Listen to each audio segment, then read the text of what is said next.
Mummy जी, ये क्या? जब देखो तब टीवी पर चिपकी रहती हैं। बाजार से सब्जी का थैला लेकर घर लौटी सुनीता अपनी सास को तन्मयता से टीवी देखते हुए चिढ़कर बोल रही। जब देखो तब आप बैठी रहती हैं, कुछ करना नहीं चाहती आप। मेरी भी उम्र 50 की होने जा रही है और आप 70 की हैं। इस तरह से देह छोड़कर बैठी रहेंगी तो आपका शरीर और थोथा पोथा बन कर निष्क्रिय रहेगा और हाथ पैर सुन्न रहने लगेंगे। सास को 4-5 बात सुनाकर किचन में चली आई। सुनीता को बहुत गुस्सा आ रहा सास पर। एकदम से कुछ करना नहीं चाहती, हट्टी कट्टी है और 4-5 रोटी खा ही लेती है, लेकिन घर के काम में मदद करना तो दूर की बात है, अपनी थाली तक उठकर रसोई घर में नहीं रखने आती। यदि किसी काम में उलझ गई तो झूठा थाली घंटों खाने वाली मेज पर ही पड़ी रहेगी। बस टीवी देखना है या सोना है। हे भगवान, क्या करें इनका। अभी बाजार से 10 किलो की सब्जी ढोकर ले आई हूँ, जिस पर इनके अलग नफासत।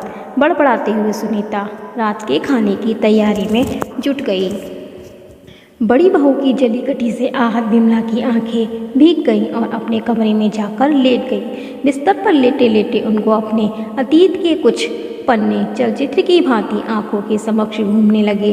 वो भी तो अपनी सास को जब तब डपट देती थी, जानबूझकर मटर छीलने बैठ जाती, 2-4 मटर छील कर उड़ जाती, बाकी 5 किलो मटर सास के जिम में छोड़कर अन्य कामों के बहाने हट जाती।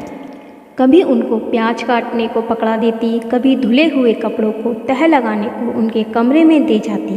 बेचारी सास मोतियाबिंद की शिकार थी, आंखों से पानी बहता रहता, फिर भी बहू के सारे काम चुपचाप कर देती। बहुत समय के बाद ऑपरेशन हुआ, तब उनको राहत हुआ। आज वही सब कुछ उनको वापस सूद समेत मिल रहा था।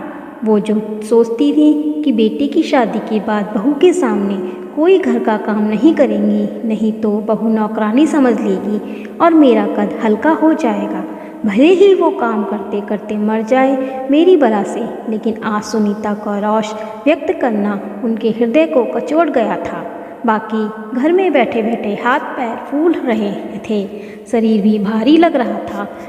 ना घर का काम, ना टहलना, ना ही कुछ सक्रियता, बल्कि खुद को आत्मसात कर चुकी मैं एकदम से खड़ूस सास बनी। बहू का दिल दुखा रही। सुबह उठी सुनीता को रसोई घर में खटर पटर की आवाज़ आती है।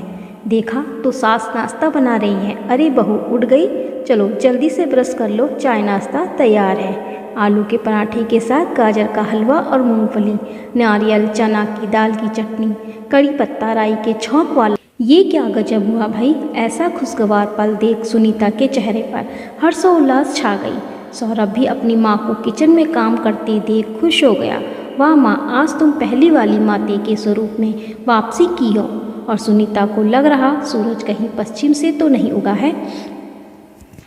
तो दोस्तों, ये वीडियो आपको कैसी लगी प्लीज़ हमें कमेंट्स करके ज़रूर बताएं।